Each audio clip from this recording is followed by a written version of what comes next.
hay compañeras esperando para entrar. Bueno.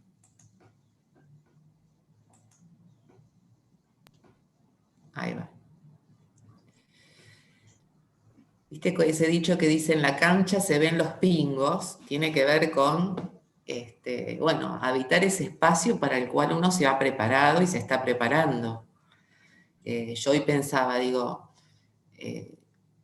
esta posibilidad de poder hacer una entrevista, digamos que hoy no la tenemos como en un trabajo práctico, digamos, por las circunstancias que estamos viviendo, que es una práctica mínima que seguramente se va a subsanar el día que estén en la práctica clínica, digamos, pero que permite comprender estos aspectos que por ahí estamos tratando de enseñarles desde la teoría y que sin duda toman otra dimensión cuando uno está en vivo y en directo tomando su primera entrevista, con la posibilidad de sentir en el propio cuerpo el relato de aquel otro que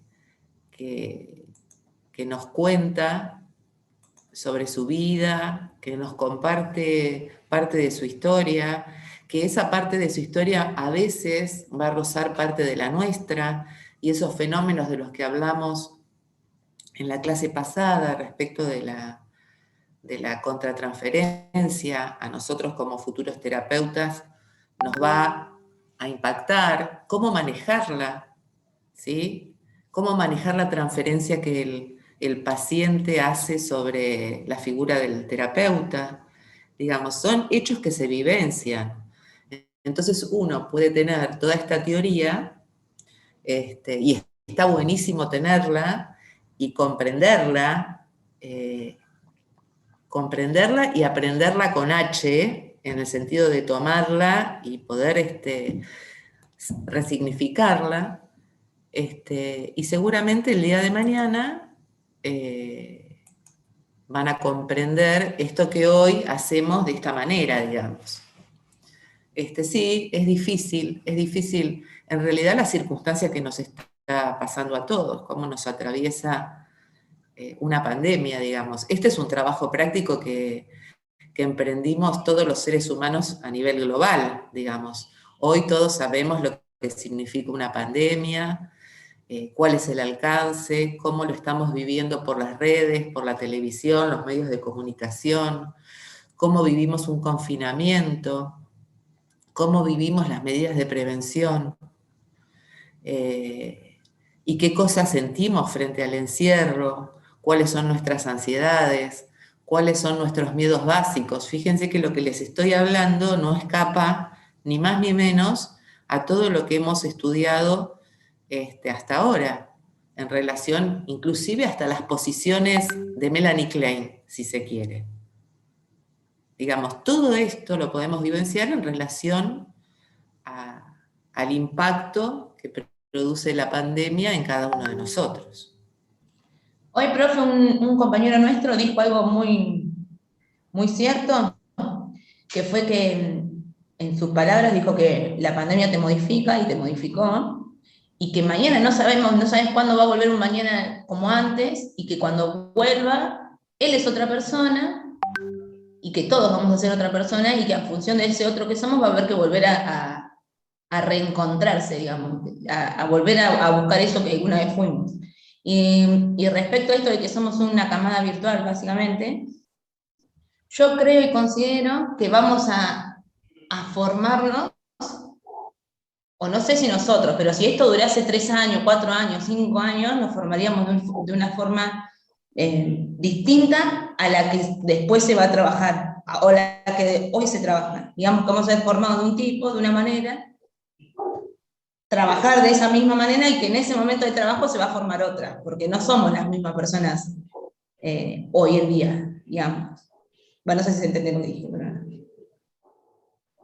Sí, se entiende como nosotros también no vamos a ser los mismos profesionales que éramos en el momento previo a la pandemia, y vamos a haber adquirido algunos hábitos y algunas conductas que no teníamos hasta este momento, como ustedes van a tener ya una facilidad aprendida para la virtualidad y el día de mañana, cuando les planteen hacer un curso a distancia, les va a parecer una cosa natural, cosa que nosotros en los posgrados, cuando nos decían, uy, es un curso a distancia, y hacías toda una película y ahora me lo decís y decís, no, está buenísimo.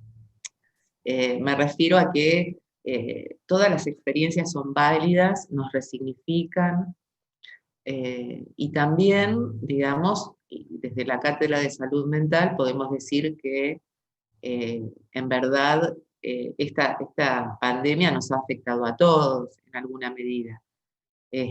A quien más, quien menos, eh, y en un margen de todas las edades. Quien tiene niños en la casa lo sabe, quien tiene adultos mayores lo sabe. ¿Saben ustedes lo que les pasa a ustedes mismos respecto a la imposibilidad de, no sé, de salir, de hacer actividad física, de sentirse a lo mejor temerosos por el miedo al contagio, por miedo a quizás a contagiarse y a contagiar a alguien que ustedes quieren? Este, en verdad, es todo un tema, es todo un tema, así como también quienes hemos tenido la mala suerte de haber perdido a alguien por el tema del COVID, también moviliza situaciones particulares, así que creo que esta gran franja de situaciones en algún punto nos afecta, así como también aquellas personas que parecen no afectadas y parecen como que están viviendo como vivieron siempre. Me refiero a que, viste, que hay gente que sale de la casa sin su barbijo, que no le importa nada y que uno los ve, este, te dejan pensando, ¿no? Pensando respecto de qué hace que ese otro este, tenga esas conductas, ¿no? De hecho, cuando los observamos, nos describen, y ahora que estamos viendo este tema de la entrevista y este impacto que nos produce el otro, nos habla del otro, nos habla perfectamente del otro. Yo voy a un almacén donde los empleados todos usan barbijos. Ahora el dueño del almacén, que entra y sale, eh, no, él no, digamos. Y después, bueno, observas otras conductas de esa persona y lo podés describir respecto de sus actitudes. Uno se puede dar cuenta perfectamente de algunas características de personalidad y de actitudes respecto de esta cuestión de cuidado. Cuando todos usamos barbijo, pones un cartel de que hay que tener barbijo y entras como yo soy el que corta el bacalao, hago lo que quiero, este es mi territorio, eh, y escuchás algunos comentarios y te cierra todo. Digamos, es muy interesante poder pensar cómo la pandemia nos atravesó eh, y potenció algunas actitudes en algunos, en otras uno las va revisando de otra manera, pero está bueno a veces reflexionar de estas cosas que por ahí uno, quizás justamente por la virtualidad, por el nivel de exigencia de cumplir con contenidos, no tenemos el reparo de compartir y está bueno que lo hablemos porque si seguramente estuviéramos de cuerpo presente, le dedicaríamos un tiempo a esto que nos está pasando. Este, y sin duda, yo pienso mucho en ustedes, en el momento de sus vidas, este, en las expectativas que tienen, en los temores, en el cómo será el día de mañana, porque también este, me involucran a mí, digamos, en el sentido de que yo también tengo las mismas inquietudes que ustedes.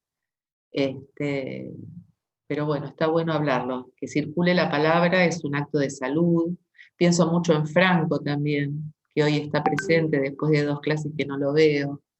Pienso en el estrés de estos momentos. Justo hoy es un día que llegué al máximo, ¿viste? Cuando de estrés porque tuve una agresión en la ventanilla de un paciente que que golpeó fuerte el vidrio. Si no estuviera el vidrio me hubiera pegado. Porque la gente en realidad, obvio que también está en el profesional, uno tiene que informar y decir y educar a las personas, pero como vos decís, Paula, es algo de mutuo, es un compromiso mutuo cuando decimos en prevención que la salud es una responsabilidad nuestra y la participación comunitaria es nuestra. Es decir, yo tengo privilegios, como soy enfermero en la guardia, de dejar entrar un paciente que está con una ACV, un paciente que tiene un dolor de pecho, ahora, ejemplo, un paciente con COVID, con falta de aire, y podría esperar un poco una persona que tiene un dolor de muela, que en realidad no es una persona que debería ser atendida en guardia. Pero como la gente a veces, muchas personas son individualistas, no toda la gente, pero es decir, esa persona piensa en su inquietud, pero no en el resto. Entonces, uno va como mamando ese maltrato que ya lo venimos mamando nosotros hace un montón, porque los que han ido, vos has ido, los que han ido a la guardia, es un lugar de muchísimo estrés. Entonces me llega un momento en decir, ¿qué está pasando? Es decir, yo sé que estamos viviendo esta pandemia y todo, pero llega un momento que se va de las manos. Es decir, que una persona no sé, se desate de una forma así agresiva cuando uno está tomando una determinación que no es tampoco mía, sino que es algo de institucional, no mío. Me quedé mucho pensando.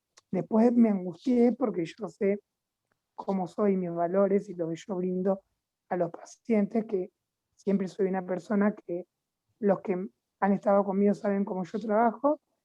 Te quedas mal, es decir, te quedas porque uno absorbe lo del otro, pues mi psicólogo me dice, no lo absorbas, pero es imposible no absorberlo, porque yo estoy 100 cosas en mi cabeza, el que entra, el que no entra, el médico me dice, no, Franco, fíjate acá, allá, este que tiene COVID, cuidado. Entonces, llega un momento que se va de las manos y digo, después pienso, para cuidar, la profesora me dijeron siempre que tengo que cuidarme yo. Exacto. Entonces, yo llego un momento hoy que dije, bueno, salí del laburo, vine acá, me pegué una ducha, obvio que tuve una angustia, lloré porque creo que eso me sirve para alargar, pero yo digo, ¿hasta dónde va? ¿Hasta dónde llega? Es decir, porque es obvio que la pandemia hace que esté todo, como estamos hablando, ¿Hasta la dónde? gente esté un ¿Qué poco más... dijiste? Perdón. ¿Hasta dónde se llega? Porque en realidad si no estaba el policía, el tipo podía haber entrado o algo, porque en verdad esta situación nos pone mal a todos, ¿sí? Pero, no sé, yo pienso que ahora me está afectando a mí, que yo siempre fui una persona que los que me conocen saben que yo soy muy fuerte, toda mi vida lo que viví, pero psicológicamente te agota.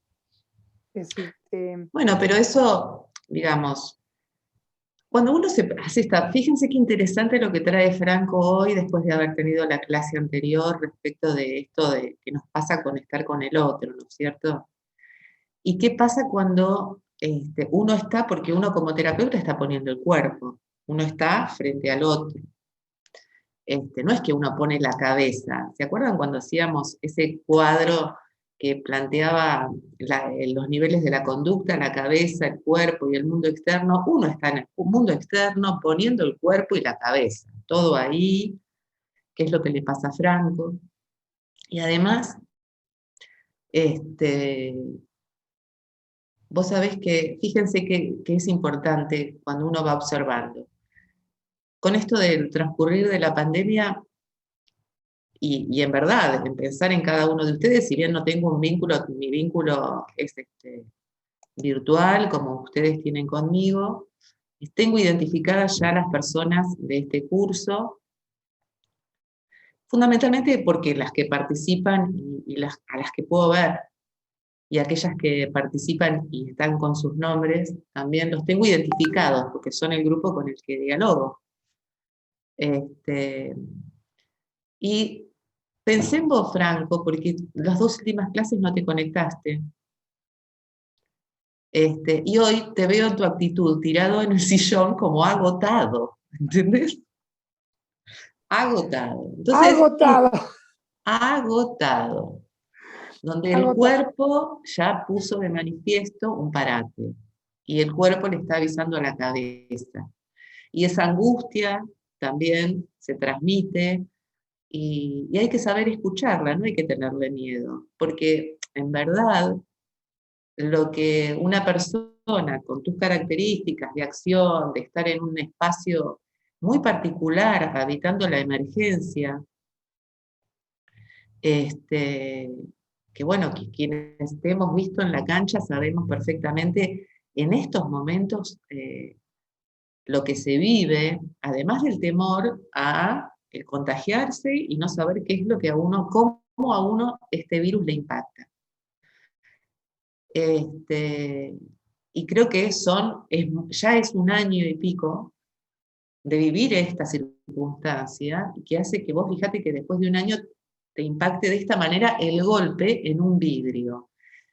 Y digo, qué loco, pero qué bien que apareció este paciente, enojado con la vida, enojado porque no se pudo bancar su dolor de muelas, o su dolor de muñeca, o de lo que fuera.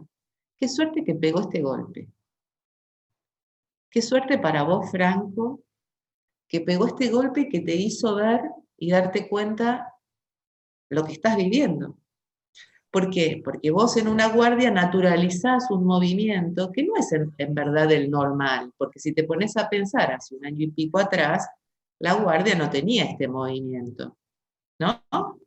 No tenía tampoco estas ansiedades, estos mecanismos, este nivel de agresión, este nivel de angustia y este contacto con el miedo básico que es el miedo a la muerte, que todos los seres humanos tenemos.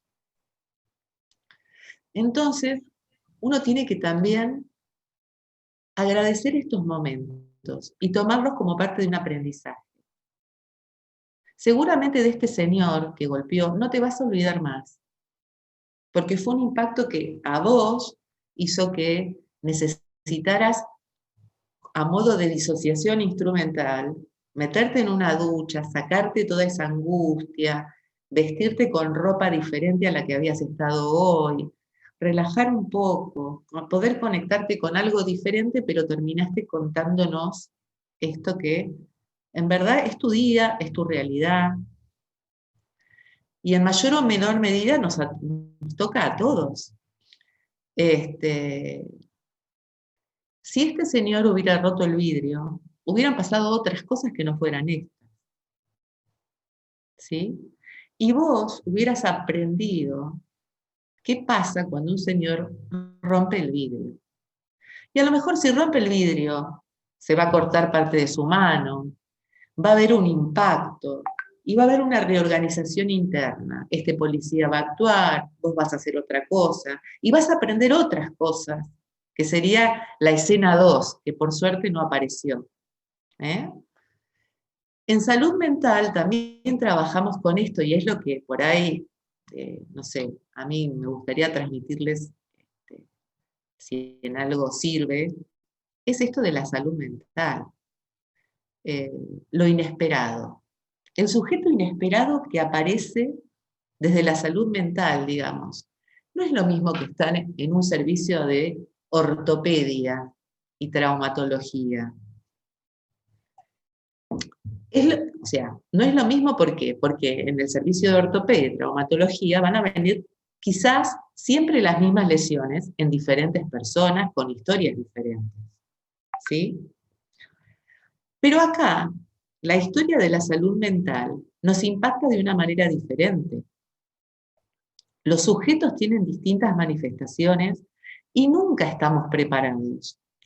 Es como esa gente que le dicen, se va a morir alguien y decís, bueno, hay que prepararse. Y nadie se prepara para que otro muera.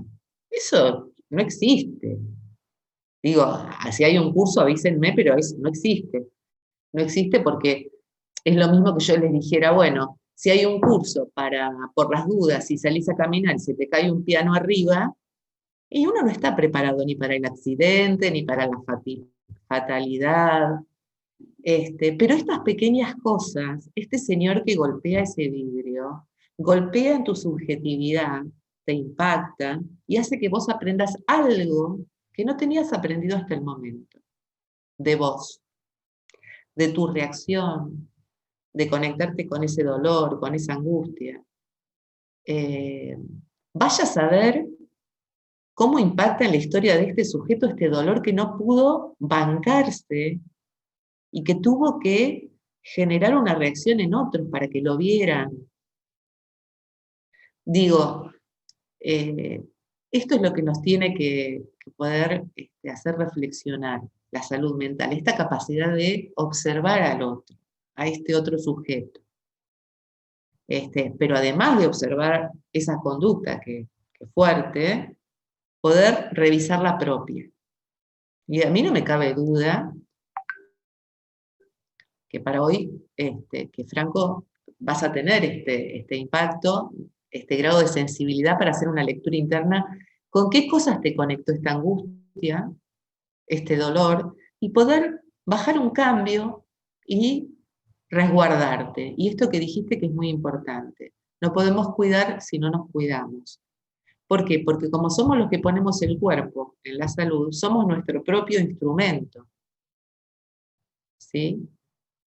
Entonces, esa capacidad de cuidar el propio instrumento es estar afilados, es tener la capacidad de la respuesta en el momento, de reaccionar de determinada manera, ¿sí? Porque también hay otros que te están mirando. O sea, es muy complejo, pero bienvenido esta reflexión, Franco, que haces, porque creo que más allá de la particularidad de la anécdota, es lo que nosotros queremos transmitirle a ustedes. Fíjense, Franco vino con una anécdota, un cuento, algo que cualquiera de los que estaba en esa sala de espera podría relatar en la cocina de su casa. ¿Sabés que estaba en la guardia y un loco pegó en un vidrio? Pero el que estaba en la sala de espera va a relatar a su familia desde el momento en que está sentado, lo inesperado, pero también va a relatar la reacción de Franco. Y apareció un enfermero, y vieras la cara del enfermero cuando pegó el golpe en el vidrio, y después vino el policía. Estos relatos son cotidianos, uno los puede escuchar en televisión, ustedes mismos en la vida cotidiana, tienen que resignificar algo para cada uno de nosotros. ¿Se entiende? Profe, Sí. profe, ¿puedo hacer un comentario? Creo que quizás también toda esta situación de la pandemia está haciendo que la gente esté cada vez más agresiva y creo que Franco debe venir bancándose un montón de situaciones y quizás uno, como tiene que seguir, porque no queda otra, hace de cuenta como que nada, entonces sigue, hasta que bueno, uno se carga de todas esas cosas y en algún punto tiene que decir basta, hasta acá llego, hasta acá me banco, no puedo seguir cargándome con lo del otro. Yo si bien no estoy así en atención al público fuera de frente total como estás vos, yo trabajo en obra social y me pasa que yo noto que la gente está un poco más agresiva. A mí quizás las puteadas me las como por mail o por WhatsApp, pero como que la carga se siente igual, porque si yo te estoy poniendo todo el amor del mundo, ¿por qué me tratás así? Entonces yo creo que lo que pasa gente que está yo, más agresiva. claro, lo que pasa que yo, como profesional de salud, y Paula lo sabe, uno tiene que tener, es decir, aparte yo no soy así, jamás le gritaría a nadie. Yo todo lo contrario, me como todo porque no, obvio soy un profesional, no puedo tampoco, también me pongo en el lugar de la persona, pero soy resolutivo. Resuelvo el conflicto para que no sea más conflicto. Por eso hablé con un médico y fue atendido, aunque se enojó, pero no importa, médico. Pero bueno, yo quería que ese paciente no tenga más problemas. Pero esa parte de que yo me guardé, sí, porque uno es profesional y es lo que me generó la angustia después. Es decir, eso que decir, obvio que yo no soy así, no volvería, si me gritan a gritar porque no lo haría. Pero eso quedó adentro mío y bueno, fue cuando después yo lo expresé con un llanto, con otras cosas. Pero sí, está un poco, es comprensible igual, pero llega un momento que uno a veces piensa y dice, ¿cómo va a llegar, cómo sigue esto? Porque es algo que se hace una bola tan grande que pasó mucho tiempo también y que en realidad ahora, en este momento, y se los digo, yo creo, es el peor momento que hemos vivido en la pandemia ahora. Así que si ahora estamos viviendo el peor momento, que pensamos en otro año, el año anterior que ya iba a terminar, es algo que a mí me deja de pensar que va a durar mucho tiempo. Sí, ¿cuánto tiempo más va a ser esta situación sí, y va a ser un tiempo. Situación de incertidumbre, sí. También, perdón, pienso que tampoco se puede dejar de ver que la reacción de un otro, a veces es o sea, porque me pongo a pensar, digo, esa misma persona que golpea un vidrio es la misma persona que por ahí tiene un problema en la calle con el auto y se baja y se quiere agarrar a las piñas con otra persona. Entonces, a veces, si bien, digo, esto que están diciendo de que se entiende que en el contexto, que en la pandemia, pero muchas veces la reacción del otro igual es la reacción de una otra persona y a veces tomarla como de esa manera, bueno, es como Sí, cierto a lo mejor punto. es como dice está Paula, justificando la actitud de la la persona. pandemia sacó a florecer algunas características de lo que decía Paula del barbijo, del señor sin barbijo. O sea, y como dice Luz, el señor que en una normalidad, entre comillas, se bajaba del auto y te decía un montón de malas palabras porque le chocaste el auto, es el que ahora está peor. Es como que la pandemia potenció esas Sí, vos sabés agresiones. que yo en realidad lo que pienso es un poco lo que dice Luz. Somos como somos y la pandemia nos revela al otro de otra manera, porque yo creo que este chico del almacén, yo ya lo veo, ¿viste? No voy a exacerbarme en mis comentarios porque no queda bien. Pero digo, ¿viste? Le sacás la ficha.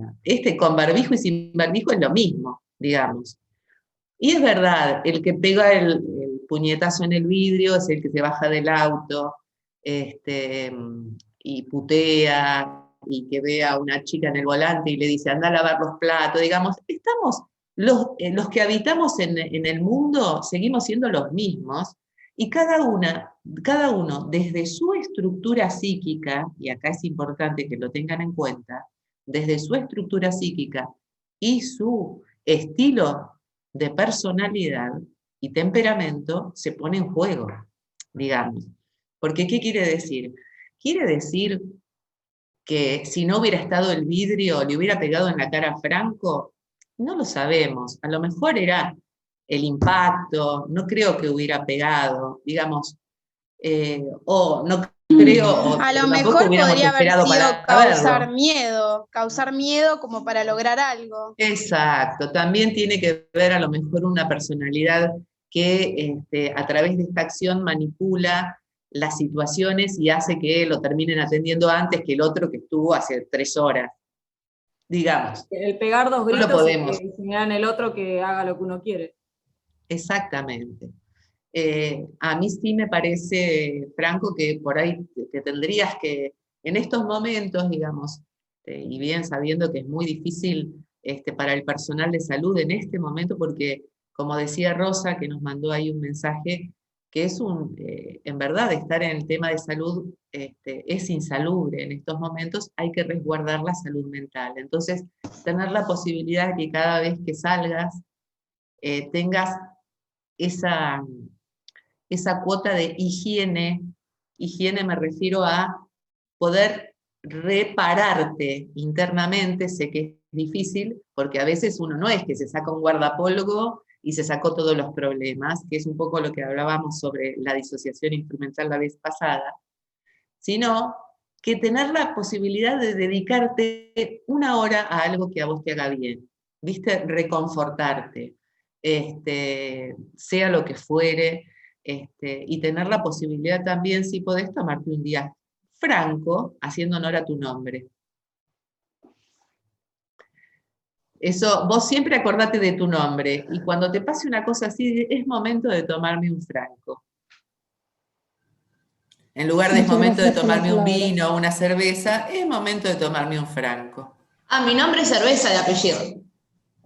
Ah, bueno. Bueno, entonces vos tomate una cerveza.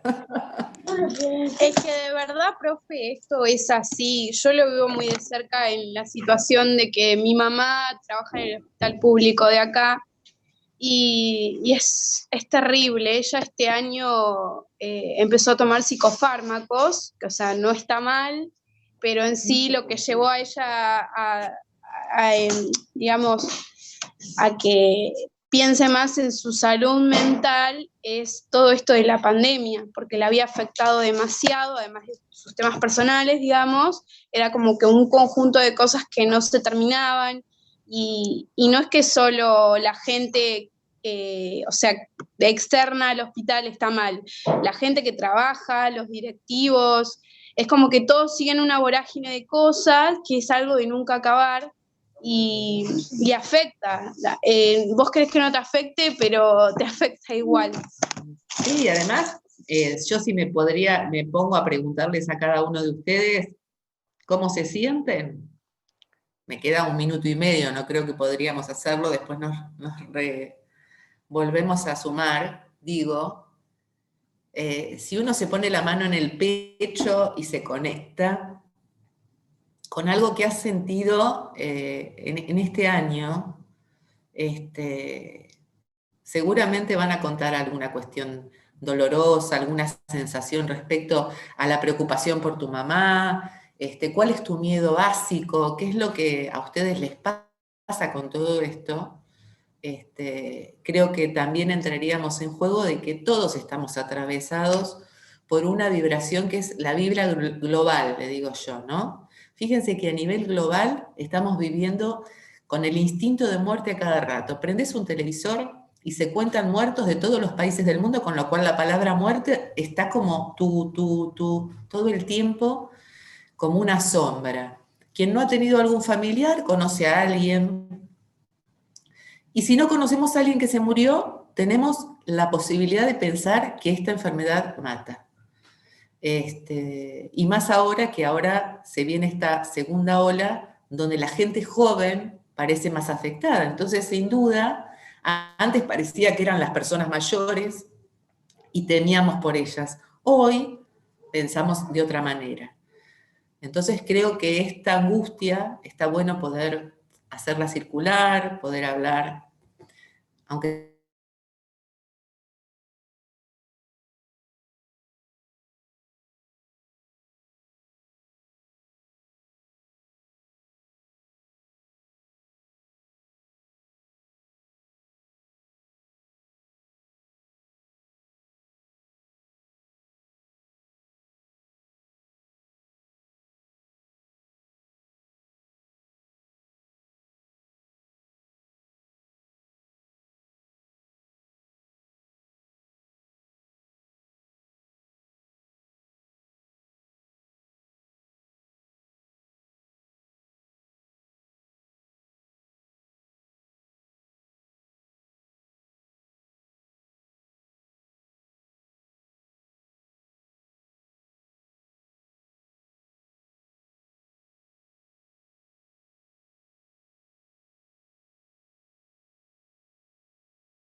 Recording in progress.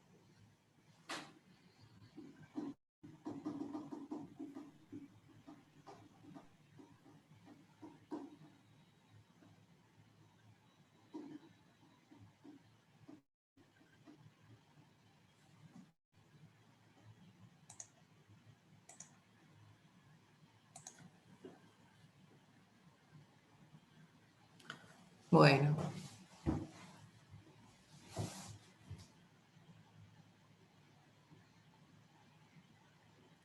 Me gusta que pudiéramos hablar un poquito de esto que nos pasa. Y también el otro día, hablando de eso, me quedé pensando justo en salud mental, porque fui al desayuno y me encontré un psicólogo que se estafa ahí del hospital. Tenía cara media preocupado, le digo, ¿cómo estás? ¿Qué te pasa? ¿Viste? No lo había visto yo. Me dice, estoy preocupado, me dice, por nosotros, pero más preocupado estoy con mis pacientes, me dice, porque en este momento, bueno, obvio, me explicó, las personas que tienen sufrimiento psíquico, es decir, esta pandemia volteó a nosotros, que en realidad no tendríamos capaz ningún sufrimiento psíquico, y él me dijo, imagínate mis pacientes que tienen ya sufrimientos psíquicos de diferentes estilos, esquizofrenia, otra patología también, muchas veces psiquiátricas, cómo la están llevando en este momento. Y me quedé pensando, pues también estoy cursando psiquiatría, estoy cursando salud mental, en lo difícil que debe ser, a mi ejemplo, que me pasó hoy esto, y que yo en realidad siento que lo puedo llegar a sobrepasar porque tengo algún mecanismo de defensa que me ayude, y estas personas que en realidad están con un sufrimiento psíquico, que están en tratamiento y que encima, no sé, se quedan sin laburo, o pierden un miembro de la familia, o pierden algún vínculo de pareja. Esta pandemia que hace desvincular mucho también. Me quedé pensando el otro día justo en eso también.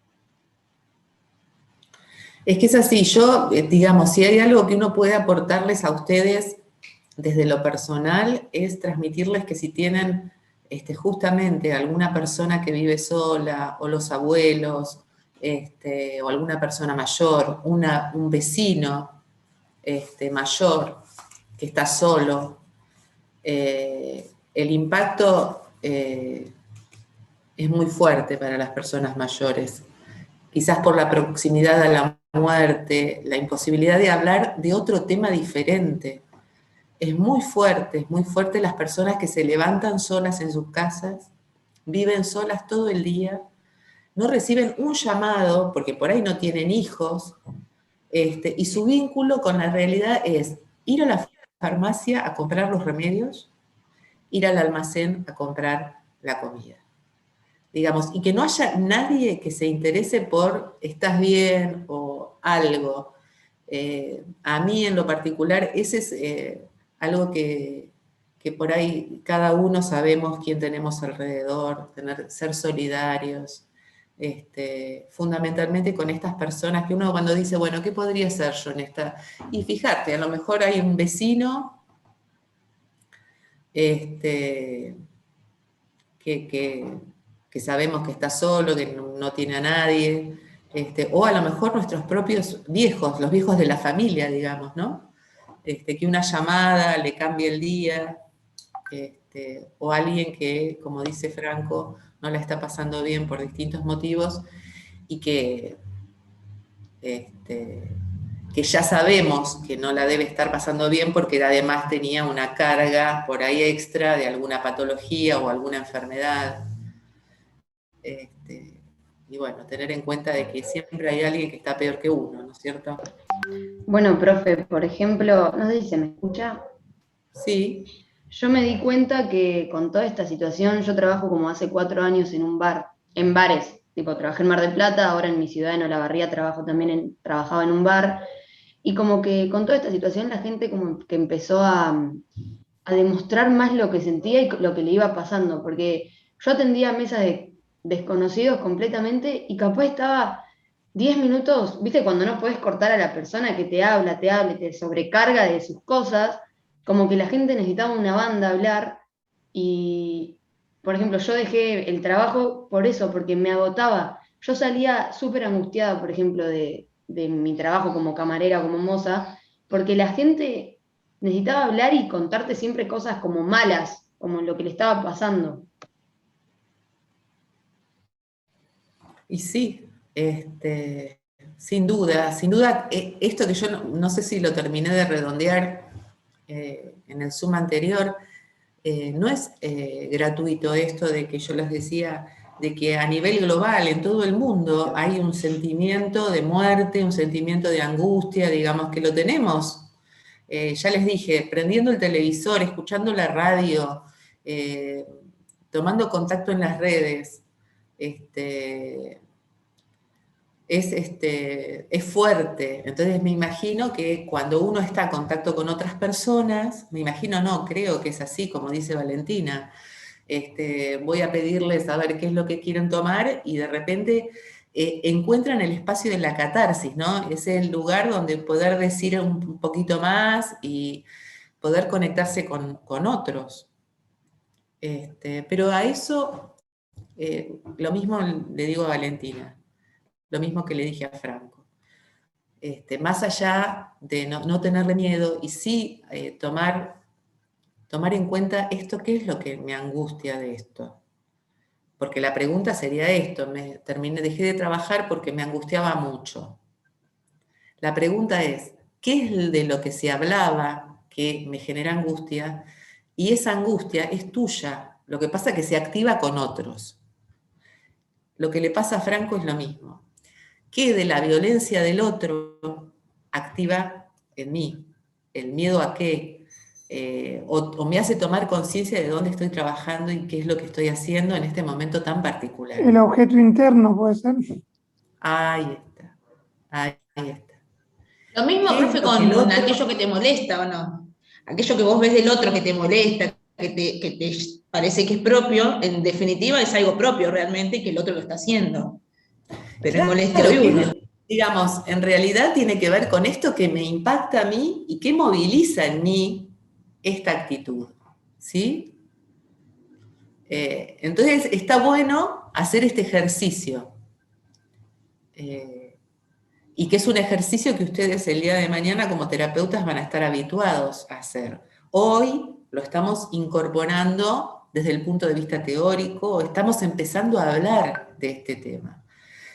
Y esto pasa en todos los lugares, en todos los trabajos donde uno está con personas, ¿sí? Porque esta situación de empatía o simpatía, o esto de ponerse en el lugar del otro, o comprenderlo, o impactarse, es porque sucede esto, digamos, ¿sí? Si yo estoy trabajando con un microscopio, o estoy trabajando con números, estas cosas no me van a estar pasando. ¿Se entiende lo que digo? A grosso modo. Bueno, y en función de esto, y en honor a esto, ¿no? Porque en realidad fíjense que lo que estamos hablando es del encuentro con el otro, que es tan maravilloso como impactante. O sea, fíjense lo que sucede cuando uno conoce a alguien que no conoce, o sea, que está empezando a conocer. Sin duda, empieza también a conocerse a sí mismo, que es esto que dice Franco. El flaco pega una piña en el vidrio, me impacta a mí, pero me da la posibilidad de conocer qué es lo que me pasa a mí frente a una actitud de agresión. ¿Sí? O sea, conocer a un otro siempre implica conocer algún aspecto personal en este vínculo. Entonces, nosotros veníamos hablando de la entrevista, y que básicamente la entrevista es un encuentro con un otro, ¿sí? Y donde la idea es por ahí indagar o aprender a conocer aquello que el otro trae. Y tiene, obviamente, una construcción teórica científica, obviamente, que estudió Blecher, que es lo que vimos la vez pasada. Si quieren, podemos hacer un breve resumen. Hablamos del entrevistador, hablamos del entrevistado, hablamos de la importancia que implica la entrevista para obtener información respecto del otro, mediante la posibilidad de escuchar, la posibilidad de observar y de experimentar y vivenciar este encuentro, ¿sí? Y revisar no solamente lo que pasa en relación con el otro, sino lo que nos pasa a nosotros con el otro. Y en verdad, en la entrevista nosotros vamos a recopilar un montón de datos, planteamos que hay distintos tipos de entrevista, ¿sí? Así como hay distintos tipos de entrevistas según el ámbito laboral donde nos desarrollemos, si somos médicos, si somos abogados, si somos contadores, si somos relaciones públicas, digamos, cada profesión tiene una modalidad de implementación de la entrevista. Nosotros desde terapia ocupacional tenemos la posibilidad de hacer uso de una entrevista abierta, de una entrevista cerrada y una entrevista semiestructurada, digamos. Depende en el ámbito y lo que uno se sienta más cómodo haciendo. Nosotros exploramos la entrevista abierta porque creemos que es el espacio donde el entrevistado puede de alguna manera manifestar su personalidad, su estructura, se hace más visible y nos da la posibilidad de observarlo y poder a este sujeto que está frente a nosotros, poder inferir y pensar en aquello que le está pasando en este espacio de lo manifiesto. ¿Sí? ¿Se acuerdan cuando vimos la teoría del vínculo? Bueno, la entrevista se da en el mundo externo, en el espacio de lo manifiesto, como si fuera, si lo pensamos desde la punta del iceberg, estaríamos en el iceberg que está por encima de la superficie del mar, sabiendo que hay un espacio de lo latente, ¿sí? Donde van a repercutir cuestiones que tienen que ver con el mundo interno. En particular, dijimos que hay, más allá de los datos que uno pueda obtener en una entrevista, que tienen que ver con los datos particulares del sujeto, quién es, cómo está compuesta su familia,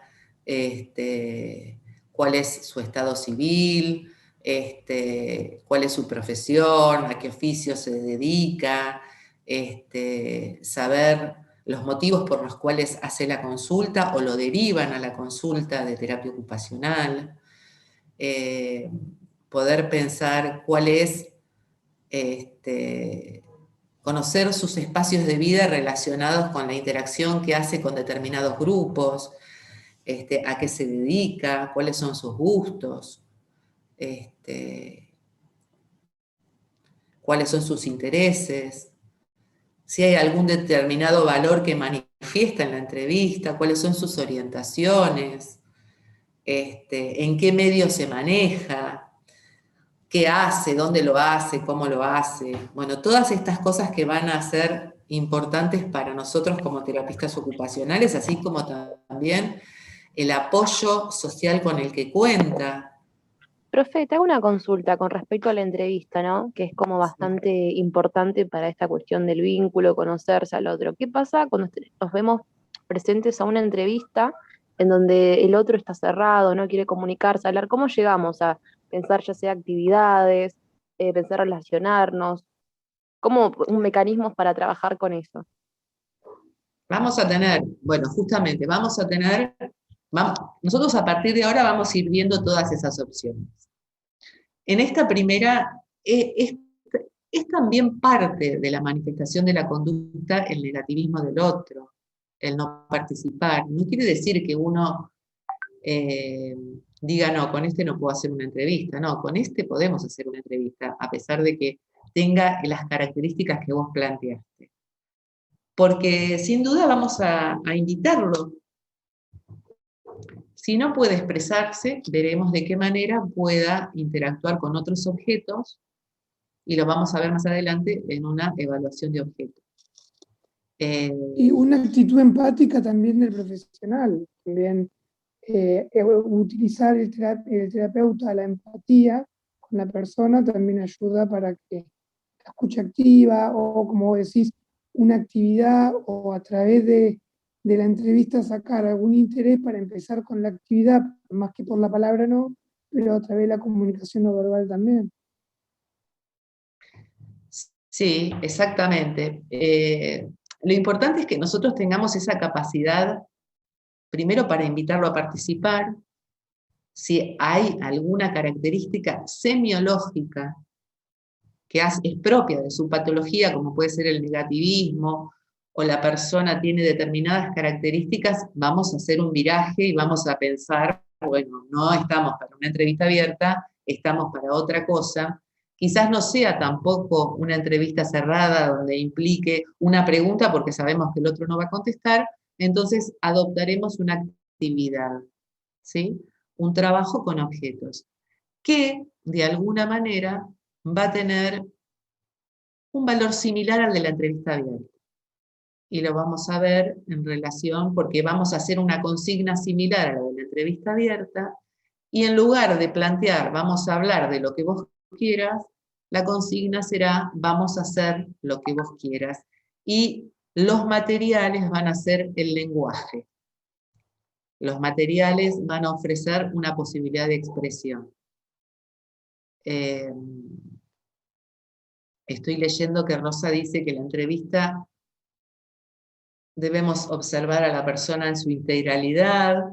Al no participar, hay que ver también qué es no participar, porque a lo mejor pensamos que el otro no está participando y el otro está observando, está mirando, tiene algo está pasando en el otro. ¿Sí? Y esto genera ansiedad en el entrevistador, obviamente. Y también es importante para la terapista ocupacional, para el terapista ocupacional, comprender el estilo de vida, cómo es el uso de su tiempo libre, ¿sí? Cuáles son las actividades de la vida diaria que realiza, el tiempo en su trabajo, qué hace en su descanso.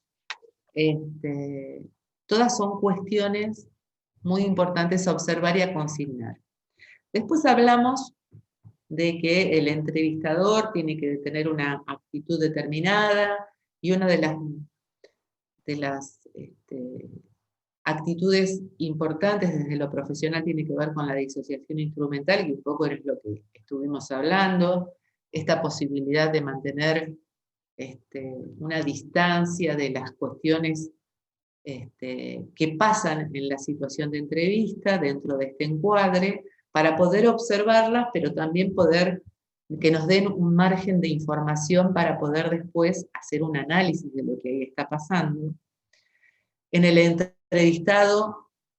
entrevistador vamos a tener como mecanismo también para ser bien perceptivos la contratransferencia, y en el entrevistador vamos a tener la transferencia, que es aquellas actitudes que transfiere el entrevistado hacia el entrevistador, cuál es la estructura psíquica del sujeto que vamos a estar entrevistando, la estructura de su conducta, los rasgos del carácter, sus ansiedades, y todo esto va a suceder en el marco de la entrevista, que va a tener un encuadre. ¿Se acuerdan que hablamos del encuadre? El encuadre tenía que ver con la posibilidad de tener un espacio particular. ¿Por qué un espacio particular? Siempre es mejor tener un consultorio, porque si vos estás en el medio de un comedor donde pasa uno, pasa el otro, viene la enfermera, pasa la mucama, aparece un paciente, todo esto va a modificar la atención del entrevistador y del entrevistado, o sea, porque van a pasar cosas y no vamos a poder tener una atención particular en lo que estamos haciendo. Entonces, tener un espacio es importante, no es excluyente, pero es importante. Tener un horario de encuentro, ¿sí? También en el encuadre está el planteado la distinción de los roles, que queden claros. La perra no sabe de encuadre.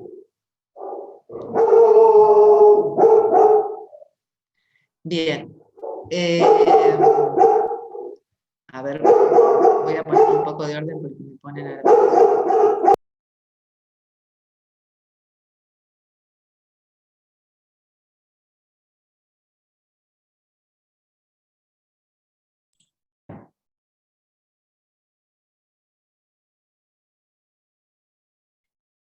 Franco, escúchame, no te habrán hecho pagar el vidrio, ¿no?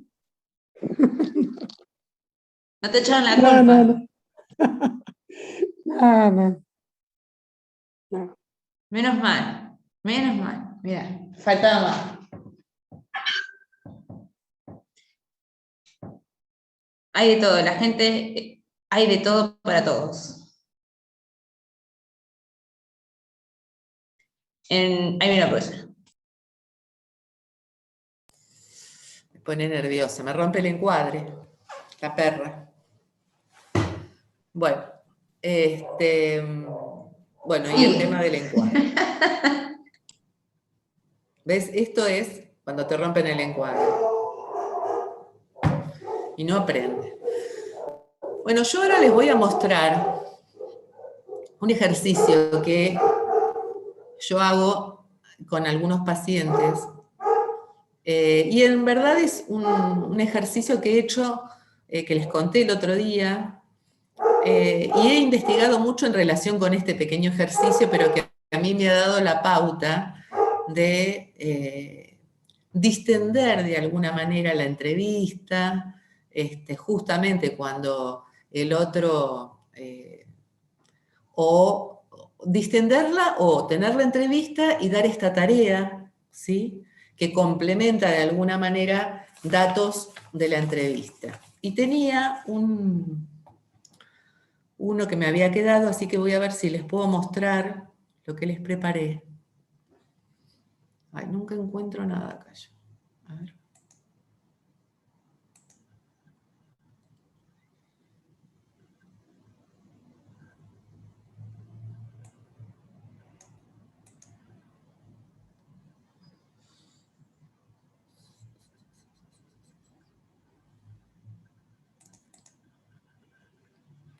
A ver si les muestro. Este es un dibujo de los que yo les conté en relación a la hoja de ruta. Esto es un paciente. No se ve nada. ¿No se ve nada? A ver. Se ve la carpeta. Claro, se ve su computadora. Hacerle doble. ¿Cómo? Que se ve Sí, se veía todos sus trabajos, digamos. A ver. ¿Ahora? Sí, ahí está. Ahí va. Ahora sí. Bueno, esto, lo ven ahí, tenía que ver con este trabajo de donde después de tener una entrevista y tener una paciente que en verdad estaba, bueno, consternada obviamente por estar en la situación de internación y además le gustaba dibujar, entonces le dije que para la próxima sesión ella, y además porque le gustaba dibujar, me pidió unos colores que tenía, entonces le dije que para la próxima sesión yo lo que quería era que pudiera hacer una hoja de ruta como un mapa, donde cada ciudad le pusiera un nombre, como es el mapa que aquellos que manejan y les gusta ir por la ruta despliegan para ver a cuántos kilómetros tenés una ciudad de otra, vaya armando la hoja de ruta de su vida, desde el momento del nacimiento. A ver, yo les voy agrandando, a lo mejor ¿la ven ahí? Sí, profe. Sí, se ve bien, profe. Ven que acá abajo dice el nacimiento, dice 12 de mayo de 1962, y aparece, bueno, el punto del nacimiento. Después hay un cartel que ella le puso camino sinuoso, y ¿ven ahí la flechita mía? Bueno, este camino sinuoso. Acá, fíjense los datos que aparecen en este mapa.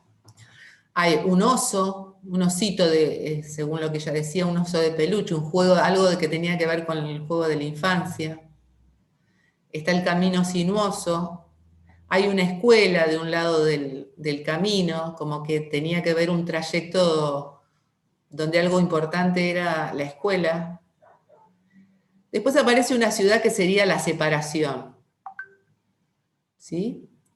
Después sigue el camino, hay un corazón roto, partido a la mitad.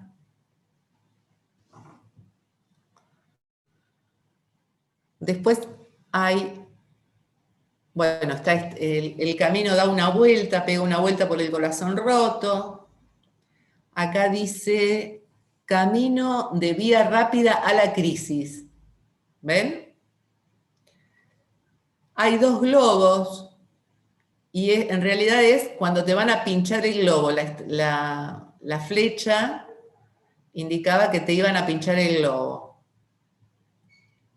O sigue el camino, hay una ciudad que se llama Malayunta,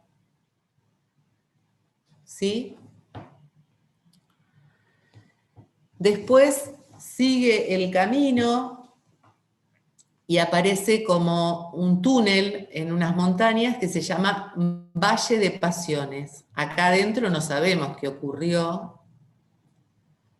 Se sale del túnel, hay otro camino y acá dice camino a bajo fondo. Pega una vueltita, está la ciudad que se llama El Fondo, entra a otro túnel que se llama Valle de Adicciones. Fíjense, veníamos del Valle de Pasiones al Valle de Adicciones. Sale el camino del Valle de Adicciones y entra en la ciudad de la crisis. Y el fin del camino es el loquero y dice mi hoy. O sea, el hoy de esta persona se encuentra acá adentro.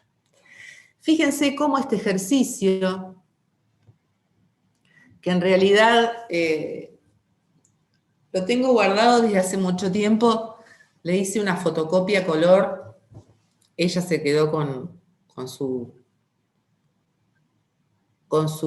hoja de ruta. Es un ejercicio que en realidad aporta muchas cosas respecto de la otra persona. Fíjense que cada uno podría hacerse una pregunta, bueno, pero ¿qué significa? Podríamos hablar, y que de hecho lo hemos trabajado, ¿no? Este camino. Así como también otro ejercicio más adelante en el tiempo fue... Profe, una consulta. ¿Esto lo hizo en una sesión o fue un trabajo para la casa, digamos, y después lo trajo y lo explicó? Sí, en realidad no es la casa, estaba internada en la clínica, con lo cual, y estaba en una habitación sola, y pasaba mucho tiempo sola, porque no tenía contacto con otras actividades más que de terapia ocupacional. Entonces yo le dije que le encomendaba esa tarea, ya que le gustaba pintar y dibujar, y le entregué la caja de colores, las hojas, y le di la tarea. O sea, le dije que en la próxima sesión íbamos a trabajar sobre esto, ¿sí? Que era una forma de completar la experiencia de la entrevista y de ponerme en contacto con sus habilidades, con algo de lo que le gustaba. Le gustaba dibujar, tenía habilidad, y en realidad fue bastante interesante porque trabajamos mucho en los distintos momentos, en las cosas que hacía en esos momentos, qué significaba para ella, por ejemplo, el tema de la escuela. Fíjense que aparece la escuela como un lugar importante. No aparece una casa, ¿sí? Aparece un juguete. Profe, perdón, además, por lo que estoy viendo, como ella le adjudicó el color rojo a las cosas malas, onda separación, el corazón roto, el fondo, también ella representó con los colores, no solo con lo que quiso dibujar. Sí, sí. Sí, con los colores, con los nombres. Los nombres son bastante significativos. Digamos, y acá tiene que ver esta cuestión de lo simbólico, de, bueno, ¿qué significó el Valle de Pasiones? Pasar por ese túnel, porque también trabajamos esas cuestiones que ella no deja ver, ¿no? Estas pareciera que fueran rutas que uno podría ver lo que pasa, pero no sabemos lo que pasa acá. ¿Qué significa que te pinchen el globo? ¿Sí? En relación con las ilusiones. ¿Qué significa tocar fondo? Terminar en el fondo, ¿sí?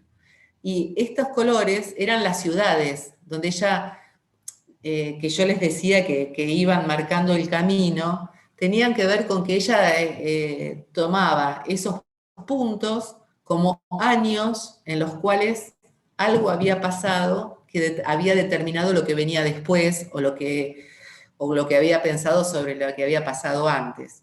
¿Se entiende? Esto es, fíjense, es la posibilidad de involucrarnos con la historia de alguien a partir del dibujo.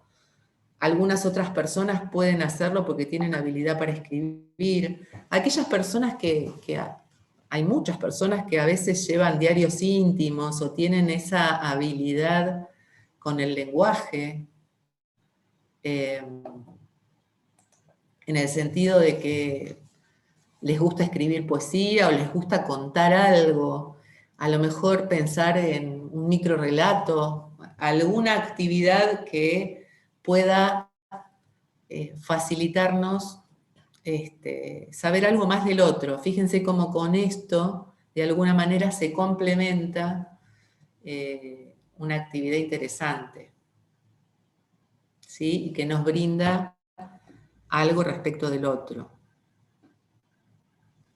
¿Alguien quiere hacer alguna pregunta? Está bueno.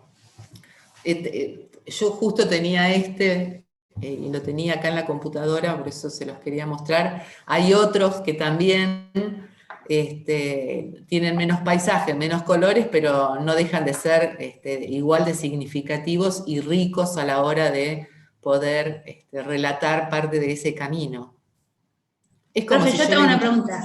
Sí, es Oh, como perdón. si yo les dijera a ustedes, desde el momento en que nacieron, y quizás hay gente que ha hecho hasta antes del nacimiento, como algo que uno se sorprende, porque es el relato de los padres respecto de los deseos que tenían o cuestiones con ese futuro hijo. Es como si yo les pidiera a ustedes que, bueno, me hagan este camino y seguramente cada uno significaría una ciudad y le pondría un valor y tendría una anécdota para cada momento. Sí, Agustina. Ese trabajo se puede hacer con qué tipo de, no sé si está dicho bien la palabra, porque acá está mi pregunta. Yo no identifico cuál es lo neurótico y cuál es lo psicótico. Y no sé en qué personas, neurótico psicótico, se puede trabajar con esto. ¿Se entiende mi pregunta? Es buena pregunta. Y esto lo vamos a ir viendo a medida que vayamos viendo. En principio, lo que vos planteás, y que está muy bien que lo tengan en cuenta, es la estructura psíquica de la persona con la que estamos enfrente. ¿Sí? Y cuando vos decís, no sé lo que es la psicosis y la neurosis, no sabés qué es lo que se usa, qué es lo que implementar en cada caso, o qué es una estructura psicótica o una estructura neurótica. Claro, yo lo que puedo identificar es que en la psicótica no son conscientes, o capaz que tampoco no saben de lo que están haciendo, no son conscientes de lo que hacen, y en la neurótica sí llegan a ser conscientes. Pero no llego a diferenciar en darme cuenta qué es un neurótico y qué es un psicótico. No pasa por la conciencia. Enfermedad. ¿Cómo? ¿No pasaba por una cuestión de la conciencia de la enfermedad, lo psicótico, que no son conscientes de la enfermedad? Por ejemplo, hoy los explicó una profesora como que lo neurótico tiene que ver como que vos tenés aspectos en tu vida, en tus actitudes que te llaman la atención, no sabes bien qué es porque es una respuesta inconsciente, pero sabes que hay algo que te hace sentir mal, que no está bien y sos consciente de eso nada más. ¿Se puede relacionar así? ¿En qué materia vieron esto hoy? Lo vimos hoy en medios terapéuticos. Bueno. ¿Ustedes están cursando psiquiatría clínica? Sí, profe. Todavía no. Sí, estamos. Yo la La verdad cursé el año pasado y fue no hubo cursada directamente. ¿Ahora no tienen psiquiatría clínica? Sí, ahora Pero el año tenemos, pero pasado. como dice Sofi, comenta mucho de todas las... Tampoco se le hicimos esa pregunta, yo te la hice a vos porque me siento más cómoda haciendo la pregunta acá. Pero comenta muchas enfermedades, pero yo todavía no entiendo. Me parece como que es básico para poder entender otras cosas. Bueno, ¿no? lo que vamos a hacer es lo siguiente. Yo tomo esta pregunta, ¿sí? Y lo vamos a ir viendo, digamos. En verdad, la estructura psíquica es muy importante. Diferenciar una estructura psicótica de una estructura neurótica. En principio, nosotros podríamos decir que nosotros pertenecemos a una estructura ¿de qué tipo? Neurótica. Neurótica. Bueno, no sé quién me había dicho lo que les había comentado la profesora de medios. Hola, profe, yo Camila, ¿cómo estás? Camila. Si te identificás con esto que te dijo la profesora. No, yo me identifico en la cuestión de lo neurótico, que es lo que entendí, ¿no? Esta cuestión que a mí me pasa mucho por ahí, si hablo de algo personal, son estas cuestiones que a uno por ahí se siente mal, no sé de qué son respuesta o producto, pero sé que hay algo interno. Bueno, en realidad, porque también en la psicosis hay gente que se siente mal, digamos. Digo porque cuando uno habla tiene que saber a qué está refiriendo, digamos, porque entonces pareciera que únicamente los neuróticos tenemos la posibilidad de angustiarnos y no saber qué es lo que nos pasa, ¿no? Y hay muchos psicóticos que también, que tienen una estructura psicótica. Lo que nos va a diferenciar es justamente la estructura, los mecanismos de defensa, que se van a implementar en una estructura y en la otra, y el contacto con la realidad, ¿sí? Y algunas alteraciones sensoperceptivas que de alguna manera la estructura psicótica a través de diversos síntomas aparecen y que los vamos a ver. Está buena la pregunta de Agustina porque yo les voy a traer material de otros pacientes y no todos son neuróticos y no todos son psicóticos. Eso lo vamos a ir viendo. Yo lo que quería, y seguramente vamos a tener la posibilidad también de elegir como terapistas ocupacionales qué vamos a utilizar en cada momento, porque hay algunos dispositivos que son grupales, algunos que son individuales, en qué momento cada cosa lo vamos a ir viendo. Yo ahora me está quedando un minuto, no sé si voy a llegar a terminar, si no abrimos nuevamente otro, pero les iba a dar una consigna para trabajar el tema de la entrevista que les va a interesar y que tiene que ver con la posibilidad de ver primeras entrevistas, ¿sí?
Recording in progress.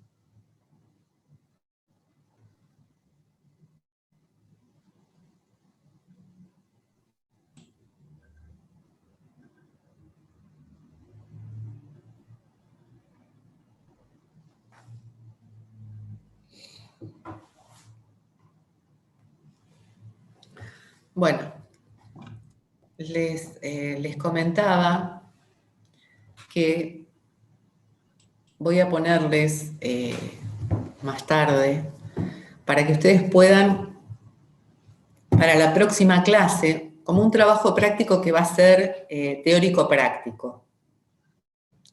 Y que tiene que ver justamente que ustedes puedan ver entrevistas, primeras entrevistas, en un programa que originalmente era inglés, una serie que se llama En Terapia, no sé si la vieron, quizás los que cursaron el año pasado la pudieron ver porque era parte del trabajo práctico, no sé si la conocen. Hay una versión argentina, y los primeros 4 o 5 capítulos...